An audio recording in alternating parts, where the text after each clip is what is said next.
का ये कार्यक्रम अलीराजपुर जिले से प्रारंभ किया जा रहा है। शहीद चंद्रशेखर आजाद की जन्मस्थली, प्राकृतिक सुंदरता के लिए प्रसिद्ध तहसील कट्ठीवाड़ा एवं विश्व की प्रसिद्ध आम प्रजाति नूरजहां के साथ साथ अलीराजपुर एक आदिवासी बाहुल्य क्षेत्र भी है। यहाँ प्रसिद्ध लोक संस्कृति का पर्व भगौरिया बड़ी धूमधाम से मनाया जाता है। जनगणना 2011 के आंकड़ों के अनुसार अलीराजपुर जिले की कुल जनसंख्या 7,28,000 है, जिसमें लगभग 89% लोग अनुसूचित जनजाति समुदाय से हैं। इन आंकड़ों से यह स्पष्ट है कि अलीराजपुर जिले का विकास अनुसूचित जनजाति समुदाय के लोगों के विकास के साथ सीधा जुड़ा हुआ है, जिसके लिए अनुसूचित जनजाति समुदाय के लोगों को अपने कानूनी अधिकारों, नियमों जैसे पैसा एक्ट इत्यादि के बारे में जागरूक होना अत्यंत आवश्यक है। अभी हाल ही में भारत के राष्ट्रपति महोदया द्वारा जनजाति गौरव दिवस के राज्य स्तरीय समारोह में नियमावली का विमोचन कर पैसा एक्ट लागू किया गया है।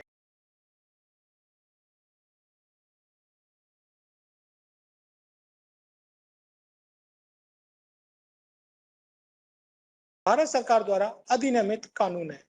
कार्यक्रम को आगे बढ़ाते हुए अब मैं मध्य प्रदेश राज्य विधिक सेवा प्राधिकरण के अधिकारी गणों से निवेदन करता हूं कि वे आदिवासी हितों के संरक्षण के लिए बने पैसा एक्ट एवं अन्य कानूनी प्रावधानों के बारे में हमारे प्रतिभागियों को जानकारी प्रदान करें। Thank you sir. आप सभी को नमस्कार। अब मेरी आवाज आ रही है सभी को? जी आ रही है। जैसा कि अभी आपको बताया गया, अलीराजपुर की ज्योग्राफिकल कंडीशन, वहां पर लागू होने वाले कानून, ये सब आपको लग रहा होगा कि ये अलीराजपुर को क्यों बताया जा रहा है, क्योंकि अलीराजपुर को स्वयं ये बातें पता है, बट ये हमें जैसा कि ज्ञात है कि ये जन सामान्य के लिए है, ये awareness and legal assistance series. तो अलीराजपुर की जो भौगोलिक परिस्थितियां हैं, जो वहां पर लागू होने वाले कानून हैं, वो उससे सभी अवेयर हों, इसके लिए ये एक छोटा सा पोर्शन रखा गया था। अब जहां तक अलीराजपुर डिस्ट्रिक्ट ने अपनी समस्याएं भेजी हैं, वो 100% पैसा एक्ट पर आधारित है। इसके पहले कि मैं 1 बाय 1 आपके प्रश्नों के उत्तर दूं, जिस पर आपको लीगल असिस्टेंस देनी पड़ती है या जहां पर अवेयरनेस कम है, उसके पहले मैं प्रदीप जी से और दिग्विजय जी से अनुरोध करूंगी कि वो एक छोटी सी भूमिका, एक सब्जेक्ट मैटर जो है पैसा एक्ट का, वो आपको बताएंगे। धन्यवाद मैडम।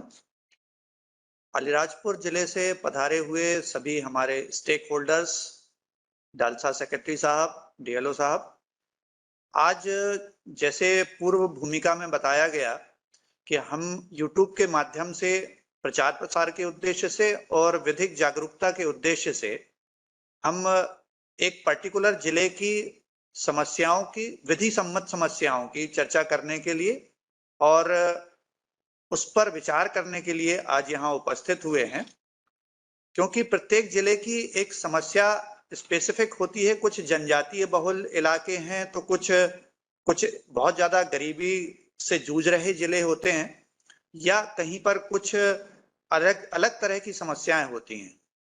तो जैसे कि अलीराजपुर जिला है, वो विशेष रूप से ट्राइबल एरियाज में हम यदि जनसंख्या के दृष्टिकोण से देखें तो आता है, और शासन की विभिन्न योजनाओं के माध्यम से, नालसा की योजना के माध्यम से ये आदिवासियों के अधिकारों के संरक्षण के लिए प्रयास किए जा रहे हैं। जहां तक मूल कानून का सवाल है, आदिवासियों के लिए तो वैसे संरक्षण के लिए जो विधिक कानून बने हैं, संक्षिप्त में हम उनका उल्लेख कर सकते हैं कि अनुसूचित जनजाति और अन्य परंपरागत वन निवासी वन अधिकारियों की मान्यता अधिनियम 2006 भी इनेक्ट हुआ था, और SC/ST एट्रोसिटी एक्ट के बारे में लगभग सभी लोग हम लोग अवेयर हैं। इसके अलावा RTE एक्ट में भी जो गरीब तबके के लोग हैं, उनको RTE एक्ट के तहत स्पेशल सीट्स जो हैं वो शिक्षण संस्थाओं में रिजर्व की गई हैं। इसके अलावा भूमि अर्जन, पुनर्वास और पुनर्व्यवस्थापन में उचित प्रतिकर और पारदर्शिता अधिनियम 2013 भी बनाया गया है। और जहां तक मूल हमारे आज का जो केंद्रित विषय है, पैसा एक्ट, उसके प्रावधान संक्षिप्त में हम बताएंगे ही आगे। और इसके अलावा हमको भारतीय संविधान की 5वीं और 6ठी अनुसूची पर भी प्रकाश डालना पड़ेगा। जिसमें विशेष प्रावधान अनुसूचित क्षेत्रों के लिए किए गए हैं। तो मूलतः आदिवासियों के संरक्षण, जनजातियों के संरक्षण, उनकी संस्कृति को बचाए रखते हुए उनके जल, जंगल, जमीन, श्रम और एक अन्य अधिकारों, सांस्कृतिक अधिकारों जैसे पंचामृत अधिकारों को संरक्षण के लिए हम चर्चा के लिए यहाँ पर उपस्थित हैं। और जहाँ तक पेशा एक्ट की बात है तो संसद ने सेंट्रल एक्ट के माध्यम से पेशा कानून बनाया है 1996 में, और हमारे मध्य प्रदेश सरकार ने भी पेशा एक्ट के तहत वर्ष 2022 में पेशा नियम बनाए हुए हैं। तो प्रारंभ में मैं पेशा के बारे में आपको जानकारी देना चाहूंगा, ओवरव्यू ब्रीफली बताना चाहूंगा, जिसमें पेशा एक्ट का पूरा नाम आप लोग सभी जानते होंगे, panchayat provisions extension to schedule area act, जैसे हिंदी में पंचायत उपबंध अनुसूचित क्षेत्रों तक विस्तार कानून के नाम से भी जाना जाता है। और जैसे मैंने पूर्व में कहा कि 96 में संसद ने ये अधिनियम पारित करके और अनुसूचित जनजातियों के विकास के उद्देश्य से इस एक्ट को बनाया था। मध्य प्रदेश में बिरसा मुंडा जी के जन्मदिन पर 2022 में पंचायत उपबंध अनुसूचित क्षेत्रों पर विस्तार नियम 2022 लागू कर दिए गए हैं। इसका मूल उद्देश्य जो है, विशेष रूप से पंचायत स्तर पर जो ग्राम सभाएं हैं, हमारे राष्ट्रपिता महात्मा गांधी की जो अवधारणा रही है कि हमें ग्राम स्तर पर अपने को सशक्त करना है, और हमारा मध्य प्रदेश राज्य भी पंचायती राज संस्थाओं के तहत अधिनियम बनाने वाला पहला राज्य था, तो उसी को विस्तार देते हुए पेशा नियम और पेशा एक्ट को बनाया गया है। और इसमें अनुसूचित क्षेत्रों की ग्राम सभाओं को विशेष अधिकार प्रदान किए गए हैं, जो कि काफी बृहद मात्रा में दिए गए हैं। जो अवेयरनेस की कमी है, इसके लिए ही ये यूट्यूब प्रोग्राम के माध्यम से, एक्ट्स के माध्यम की जानकारी देते हुए हम प्रचार प्रसार भी करना चाहेंगे, ताकि लोग जागरूक हों और इसका लाभ उठाएं। तो इसके प्रमुख प्रावधानों में जैसे मैंने बताया कि पेशा अधिनियम का उद्देश्य जनजातीय लोगों को स्थानीय स्वशासन प्रदान करना है। अपने स्थानीय स्तर पर जो ग्राम सभाएं हैं, ग्रामीण जन हैं, वो अपने निर्णय ले सकते हैं। किस आधार पर और किस हद तक निर्णय ले सकते हैं, इसकी मैं थोड़ा सा चर्चा करूंगा, क्योंकि हम सभी संवैधानिक व्यवस्थाओं के दायरे में बंधे हुए हैं। तो अधिकार भी जो हैं वो हमारे संरक्षित तो होते हैं, परंतु वो उन्हें रेगुलेट भी किया जाता है कानून के माध्यम से।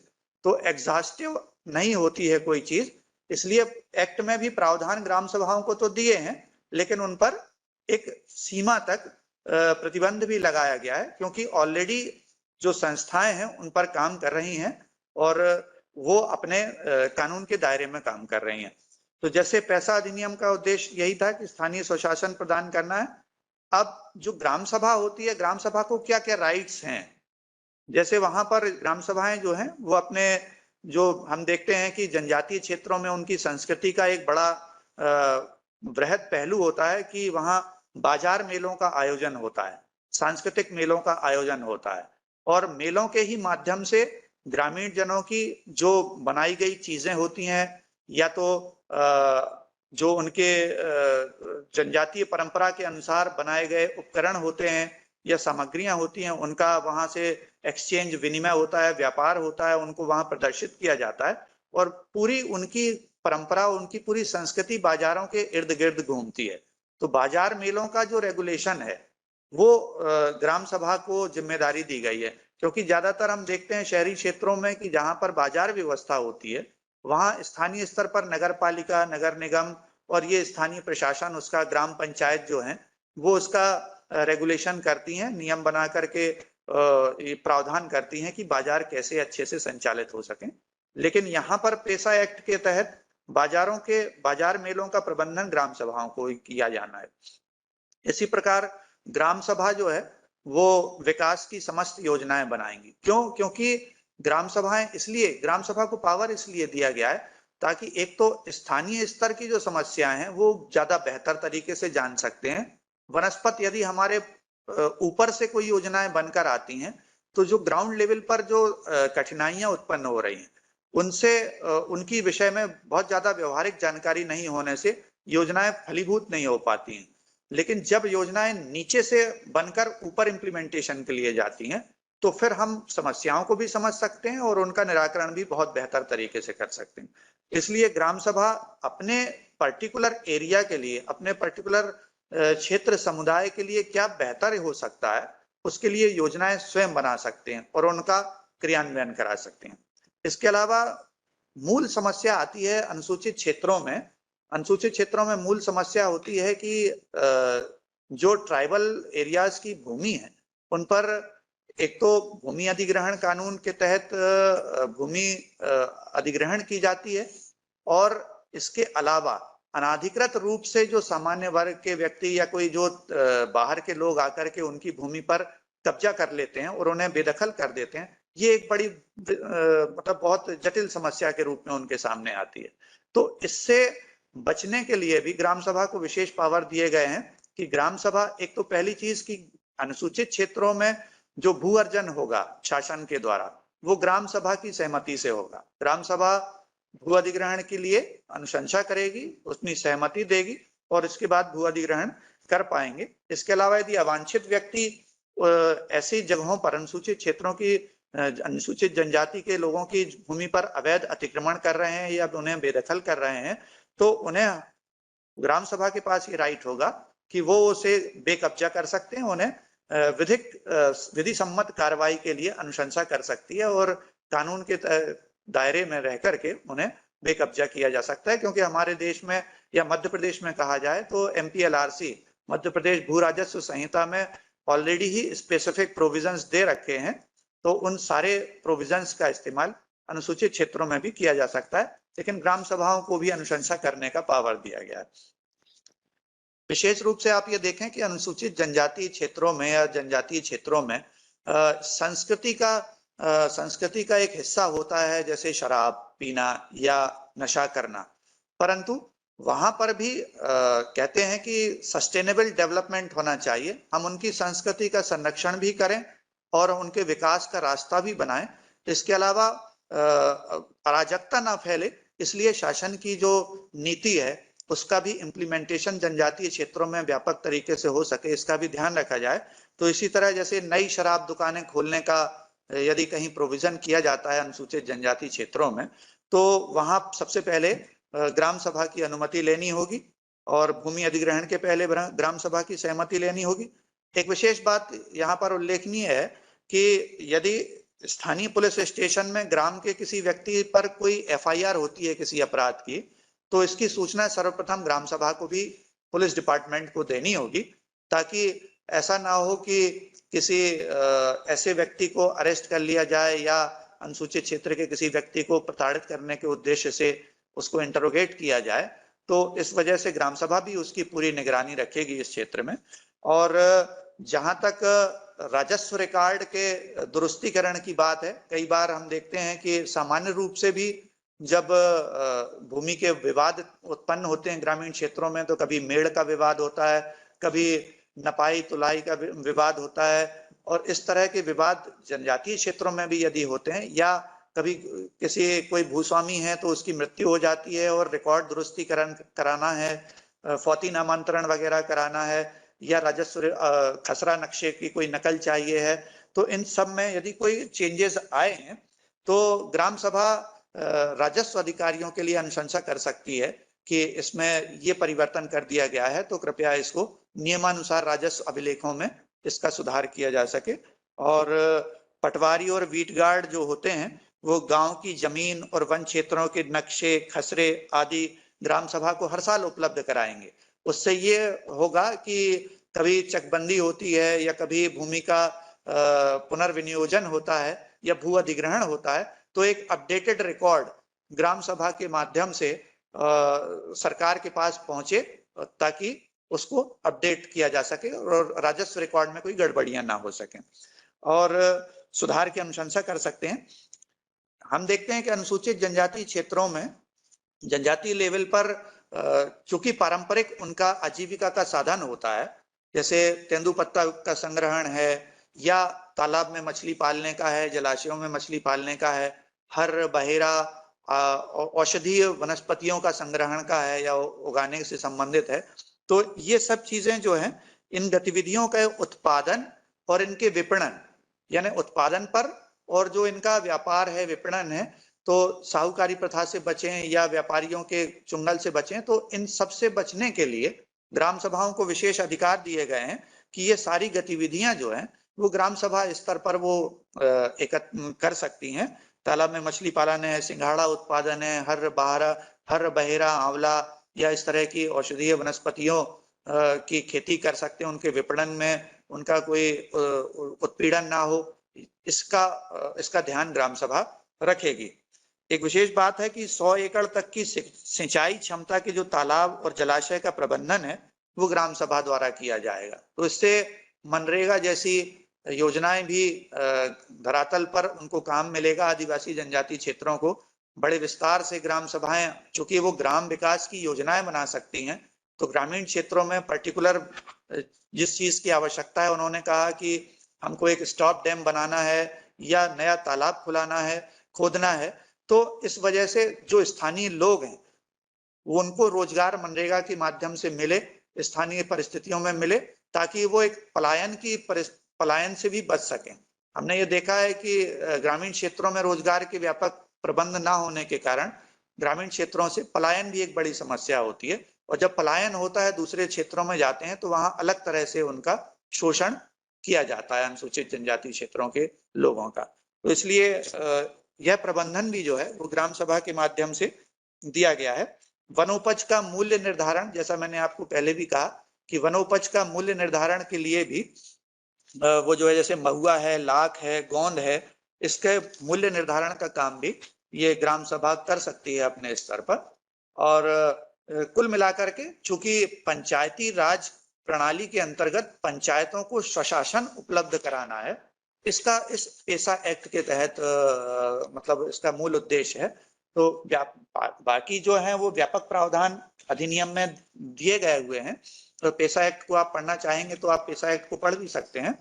और आदिवासी संरक्षण को लेकर के हमारे राष्ट्रीय विधिक सेवा प्राधिकरण ने भी आदिवासियों के अधिकारों और संरक्षण प्रवर्तन के लिए विधिक सेवा योजना 2015 भी बनाई गई है।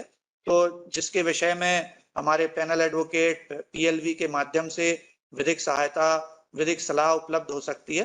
तो इस पर प्रकाश डालने के लिए मैं दिग्विजय सिंह जी को भी आमंत्रित करूंगा कि वो आपको नालसा स्कीम के तहत क्या प्रावधान किए गए हैं उनके बारे में बताएं। स्कीम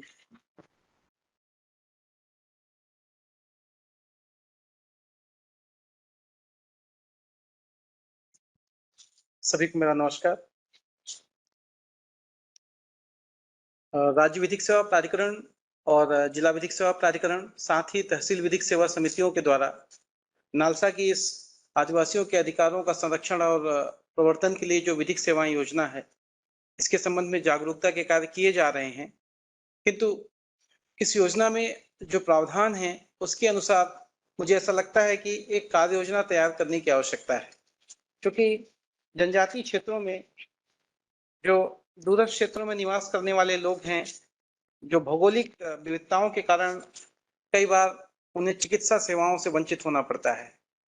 अभी आज के ही एक समाचार पत्र में बड़वानी की एक खबर थी कि उस जनजाति बहुल क्षेत्र में, जो कि पहाड़ के ऊपर था, घाट था और बीच में नदी थी, उसके कारण वहां पर रोड नहीं बन सकी समय से, और प्रसव के लिए जो है एक गर्भवती को लाने के लिए वो लोग एक स्थानीय जो जुगाड़ है उसको बना करके लकड़ी के डंडे में टांग करके लेके आ रहे थे।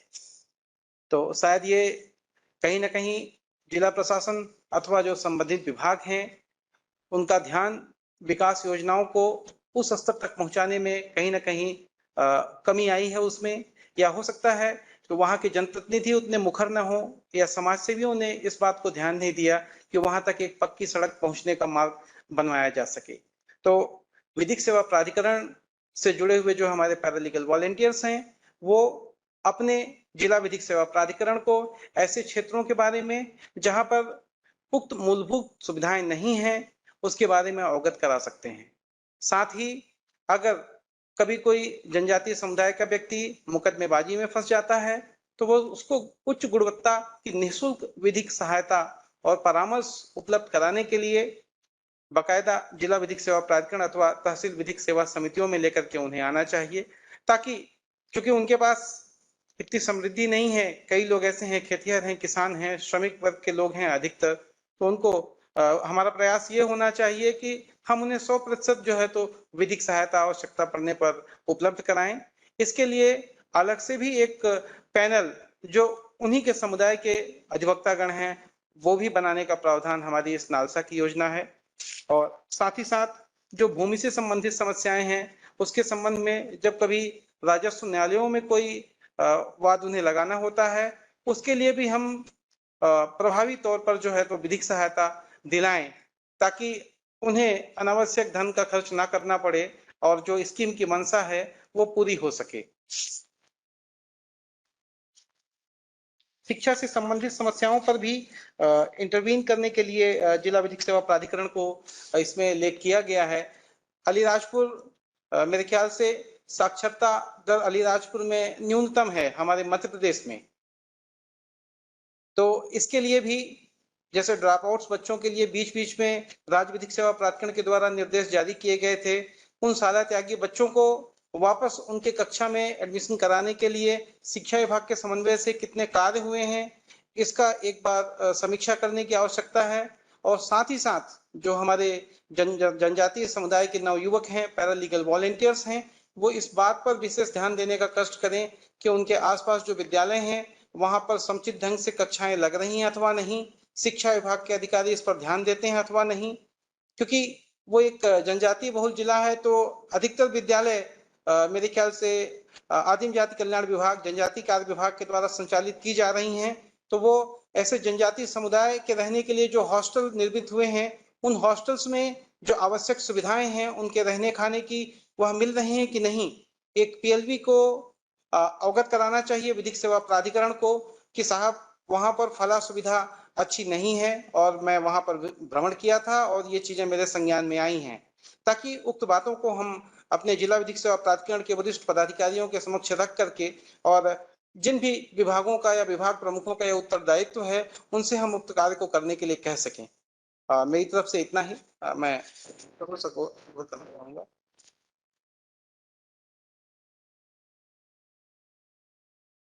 मैं उप सचिव महोदया से अनुरोध करूंगा कि विधिक प्रावधानों के आलोक में चर्चा को आगे बढ़ाएं। मैडम, आपको जैसा कि अभी पूरा जो पैसा एक्ट है, वहाँ की ज्योग्राफिकल कंडीशन है, जो नालसा की स्कीम्स हैं, जो सालसा की स्कीम्स हैं, जो डालसा के प्रयास हैं, वो सभी एरियाज को हमने टच कर लिया है। अब बारी आती है आपके द्वारा भेजे गए प्रश्न, जिनके बारे में आप को नॉर्मली लीगल असिस्टेंस देनी होती है या आती है। इसमें से दो तीन क्वेश्चंस जो थे वो इरेलेवेंट थे, तो उनका उत्तर नहीं होगा इसमें। बाकी क्वेश्चन का आंसर्स देने का प्रयास किया जा रहा है।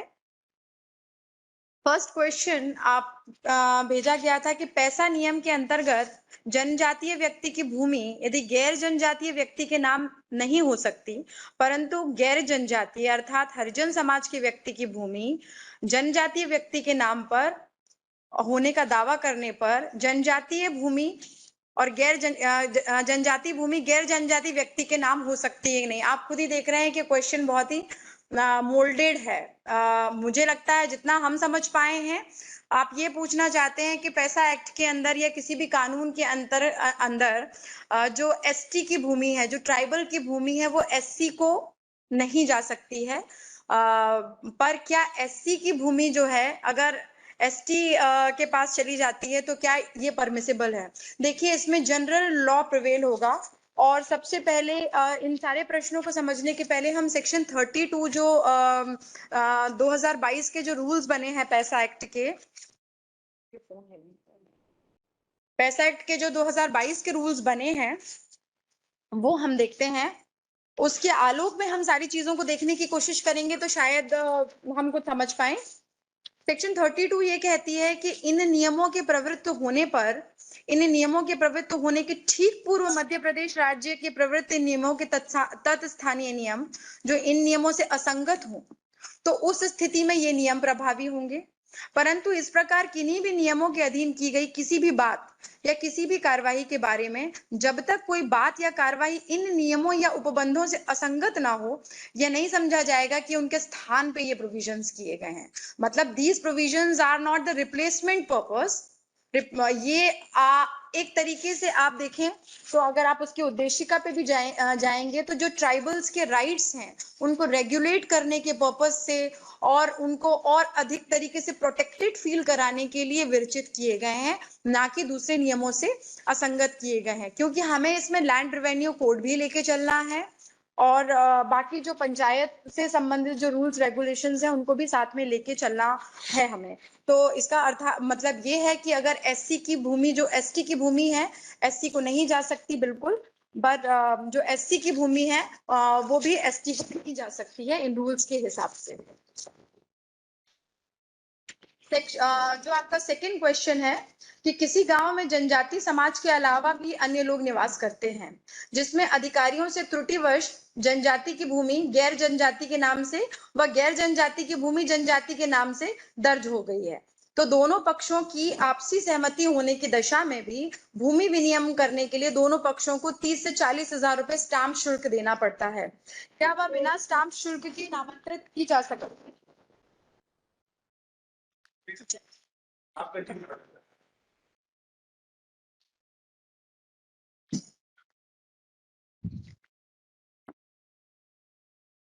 तो दोनों पक्षों की आपसी सहमति होने की दशा में क्या वो 30-40 हजार के स्टाम्प शुल्क से बचा जा सकता है? तो इसका जवाब जो ये है कि जैसे कि हमने सेक्शन 32 में पढ़ा कि बाकी सारे एक्ट जब तक असंगत ना हो वो प्रिवेल करेंगे। तो जहां दोनों पक्षों की आपसी सहमति हो जाती है और उस वजह से वो कोई ट्रांजैक्शन कर रहे हैं, तो जो विहित की गई स्टैम्प शुल्क है वो बिल्कुल एप्लीकेबल होगी। जहां पर ट्राइबल के राइट्स को कहीं पर ब्रीच किया जा रहा है या कहीं पर उसको ऑब्स्ट्रक्ट किया जा रहा है, वहां पर ग्राम सभाएं या ग्राम पंचायत उनके प्रोटेक्शन के लिए खड़ी होती हैं। बट जहां पर त्रुटिवश दोनों की जमीनें हस्तांतरित हो गई हैं, अगर वो लीगल प्रोसेस में जाते हैं तो वो एक अलग स्थिति हो सकती है। बट अगर दोनों पक्षकारों ने आपसी सहमति से एक दूसरे की भूमियों को विनियम कर रहे हैं तो उनका जो ट्रांजैक्शन शुल्क होगा 30-40 हजार रुपए वो एप्लीकेबल ही होगा।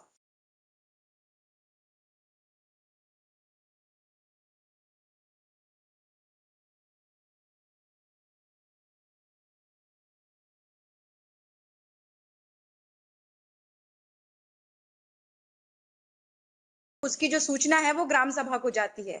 उसका पर्पस ये होता है कि यदि वो एफआईआर अगर वो ऑफेंस कंपाउंडेबल हुआ तो वो आपस में ग्राम सभा के माध्यम से वो आपसी समझौता करके उस प्रकरण का निराकरण करा सकते हैं। उसके लिए हमारी लोक अदालत भी है और सेक्शन 320 सीआरपीसी भी है। बाकी की स्टेज प्री इंस्टीट्यूशन की आ जाएगी कि एफआईआर के पहले ही, अगर एफआईआर दर्ज करने के पहले ही यदि ग्राम सभा को सूचना ऑफ रिकॉर्ड दे दी जाती है थाने के द्वारा तो भी वो सेटल हो सकता है। बट एक बार अगर एफआईआर हो गई है तो उसको मात्र इस आधार पर कि उसको ग्राम सभा की सूचना चली गई और ग्राम सभा ने उसमें इंटरवीन किया है, वो एफआईआर वापस नहीं हो सकती या रद्द नहीं हो सकती है। नेक्स्ट आपका क्वेश्चन था कि केंद्र एवं राज्य शासन द्वारा भूमि का अधिग्रहण किया जाता है, तो ऐसी स्थिति में भूस्वामी अपनी जमीन नहीं देना चाहता है, तो ऐसी स्थिति में पैसा एक्ट कितना कारगर साबित होगा? इस संबंध में हम सेक्शन 17 अगर पढ़ेंगे जो 2022 के रूल्स हैं,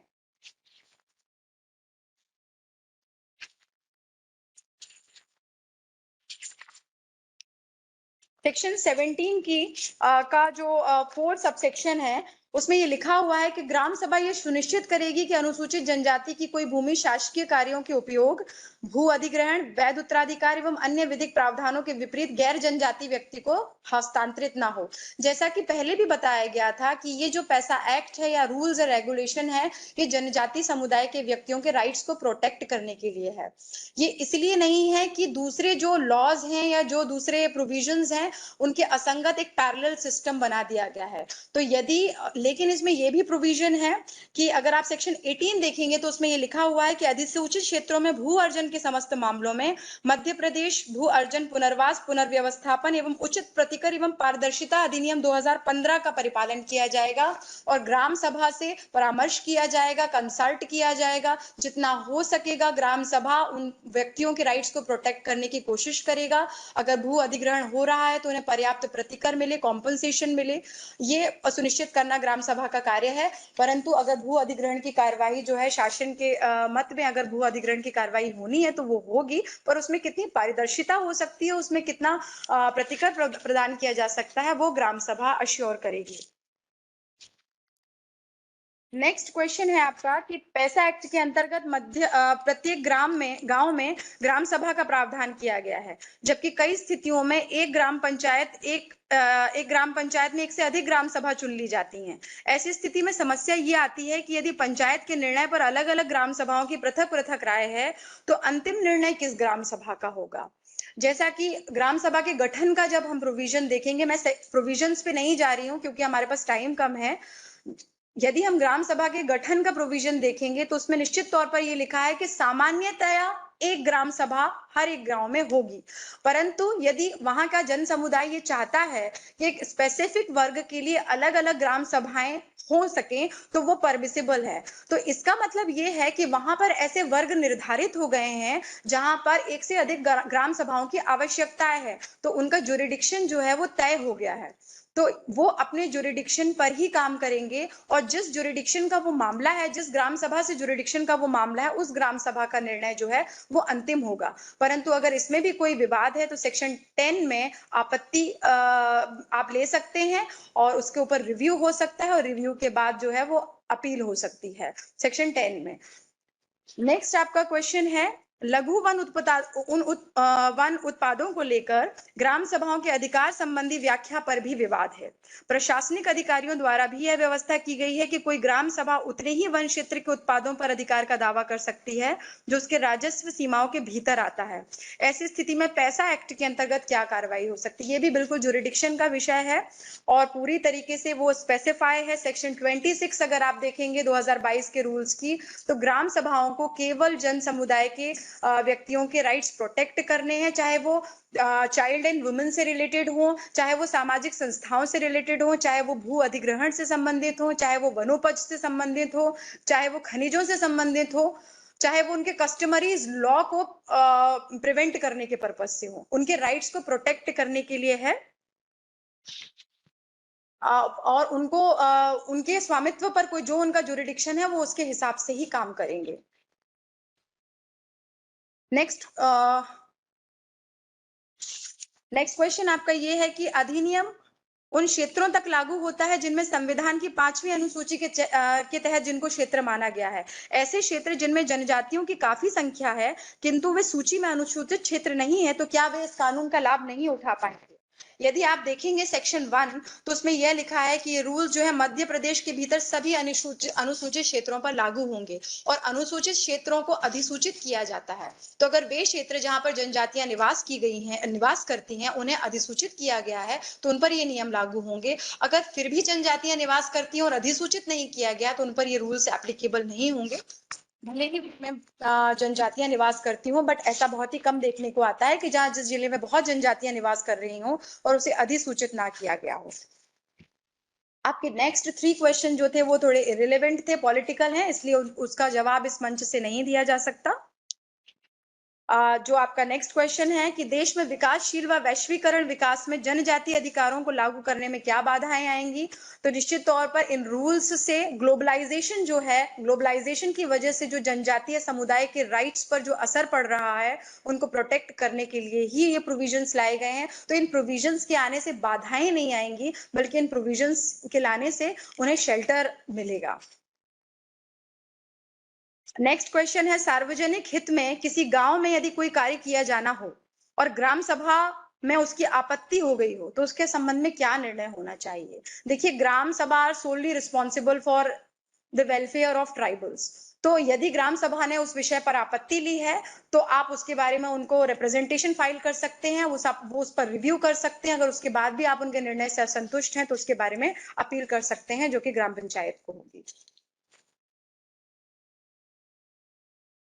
नेक्स्ट आपका क्वेश्चन है,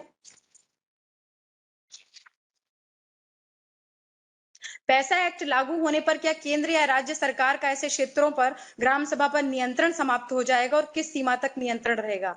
इसके संबंध में आप सेक्शन 15(4) यदि देखेंगे तो आपको ये क्लियर होगा कि ये एक्ट लाने से जो शासकीय कार्य हैं, जो राज्य सरकार का नियंत्रण है, वो समाप्त नहीं होता है। ये एक पैरेलल व्यवस्था है, एक उनको स्टेक होल्डर बना दिया गया है। इसका मतलब ये नहीं है कि राज्य सरकार या शासकीय कार्यों से उनका नियंत्रण समाप्त हो गया है।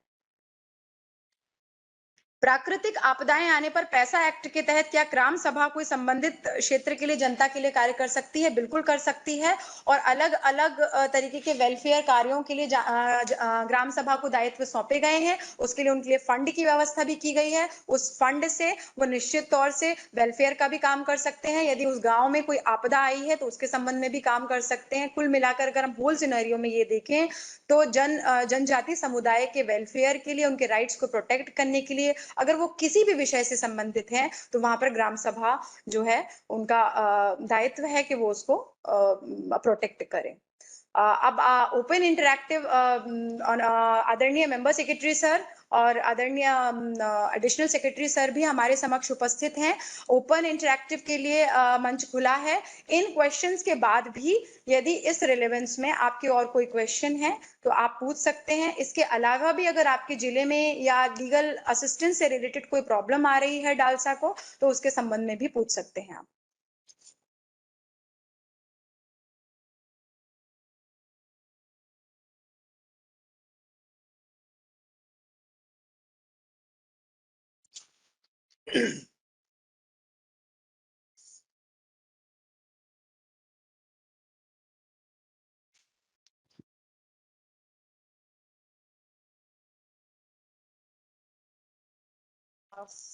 मुझे समझ नहीं आ रहा। हमारे आज के कार्यक्रम में समय निकाल करके प्रिंसिपल डिस्ट्रिक्ट एंड सेशन जज अली राजपुर भी उपस्थित हैं, जैसा मैं देख रहा हूं। प्लीज कैमरा उधर करें। तो राज्य प्राधिकरण की ओर से माननीय प्रिंसिपल डिस्ट्रिक्ट एंड सेशन जज साहब का हम सभी हार्दिक स्वागत करते हैं और हम आपसे ये निवेदन करेंगे कि आज का ये जो कार्यक्रम हुआ है, बहुत अच्छी उपस्थिति रही अलीराजपुर की और सभी जगह से काफी उत्साह के साथ लोगों ने भाग लिया। और माननीय डीजे साहब के आशीर्वचन के साथ हम इस कार्यक्रम को समाप्त करना चाहेंगे। Please honourable PDJ sir.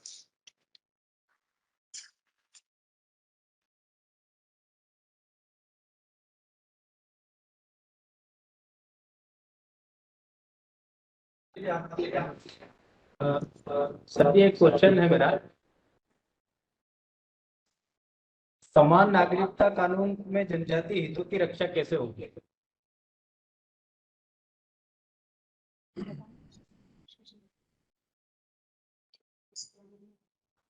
आप प्रश्न फिर से रिपीट करेंगे? जी, समान नागरिकता कानून जब लागू होगा तो इसमें जनजातीय हितों की रक्षा कैसे होगी, क्योंकि जनजातियों के लिए अपने अपना अलग से कानून बने हुए हैं। समान नागरिक संहिता क्या लागू हो गई है? जी अभी नहीं, जब भी होगी। तो जब हो जाएगी तब उस प्रश्न का जवाब देंगे।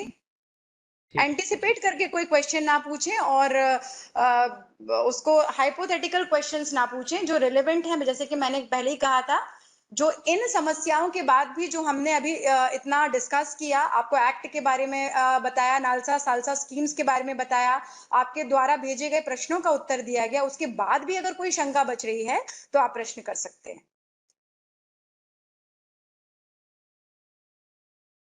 मेरे ख्याल से चीजें काफी शॉर्ट हैं और अगर उसके बाद भी कोई शंका बचती है तो आप हमें लिखकर भेज सकते हैं।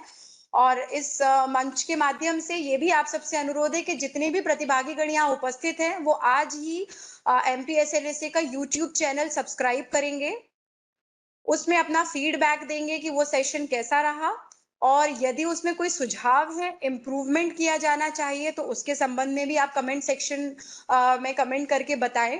और इस जो सेशन जो सीरीज अपलोड होगी उसको आप जितना ज्यादा से ज्यादा शेयर कर सकते हैं एक दूसरे से, ताकि लोगों में अवेयरनेस हो, तो वो आप शेयर करेंगे।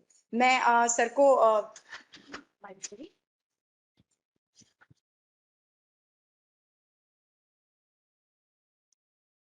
मैं रिक्वेस्ट करूंगा माननीय प्रिंसिपल डिस्ट्रिक्ट एंड सेशन जज साहब से वो हम सबको आशीर्वचन दें और उसके बाद हम कार्यक्रम समाप्त करेंगे। प्लीज। आदरणीय मंच को बहुत बहुत नमस्कार। मेरी तरफ से भी और संपूर्ण अलीराजपुर जिले की ओर से कार्यक्रम बहुत उपयोगी हुआ है, निश्चित ही इसमें कोई दो मत नहीं है। लेकिन जैसा कि सभी जानते हैं कि नया अभी अधिनियम तो इतना नया नहीं है, नियम जरूर 2022 से बने, पर जब इसका इम्प्लीकेशन होगा उस समय नए नए प्रश्न उत्पन्न होंगे, नई नई चुनौतियां आएंगी, तो समय के साथ साथ सबका समाधान भी निकलेगा और रास्ता भी निकलेगा। तो ये एक्ट और इसके नियम बहुत अच्छी तरीके से लागू हो, इसकी भावना के अनुसार लागू हो, यही चाहते हैं हम। और साहसा को बहुत बहुत धन्यवाद साहसा को बहुत बहुत धन्यवाद जिन्होंने अलीराजपुर को इस आरंभिक कार्यक्रम के लिए चुना। Thank you so much, all the best. Thank you sir, thank you.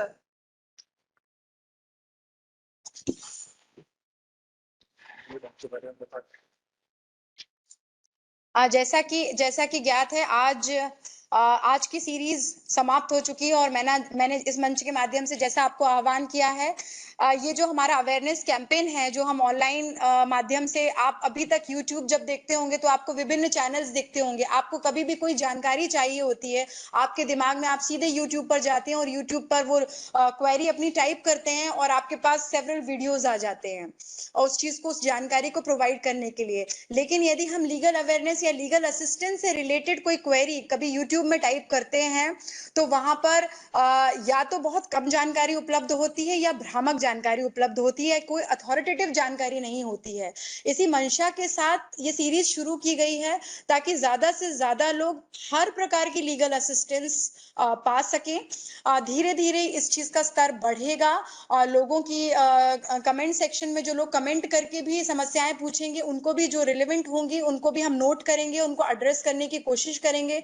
पर ये सब तब संभव हो सकेगा जबकि हम इसको ज्यादा से ज्यादा प्रमोट करेंगे। तो आप इसे सब्सक्राइब करें और फीडबैक दें। अगर कोई इसके इम्प्रूवमेंट के लिए कोई सुझाव हो तो वो भी आप टाइप कर सकते हैं। अगर अभी भी आपकी कोई क्वेरीज बच गई हो, क्योंकि हमारे पास समय सीमा है, क्वेरीज बच गई हो, आप कमेंट सेक्शन में, ये वीडियो अभी से आधे घंटे बाद अपलोड हो जाएगा, उसके बाद आप उसमें कमेंट सेक्शन में अपने कमेंट्स लिख के क्वेरीज पूछ सकते हैं और वो क्वेरीज नोट करके डालसा के माध्यम से आपको एड्रेस कर दी जाएंगी या नेक्स्ट वीडियो में आपको ये बता दी जाएंगी। इसी तरीके से हर एक जिला हर 15 दिन में कनेक्ट होगा और इसी तरीके से सेशन होंगे और जब सारे जिले समाप्त हो जाएंगे तो वापस अलीराजपुर से वापस स्टार्ट किया जाएगा। इस तरीके से ये प्रक्रिया चलती रहेगी। थैंक यू वेरी मच हम सभी के साथ बने रहने के लिए। Thank you.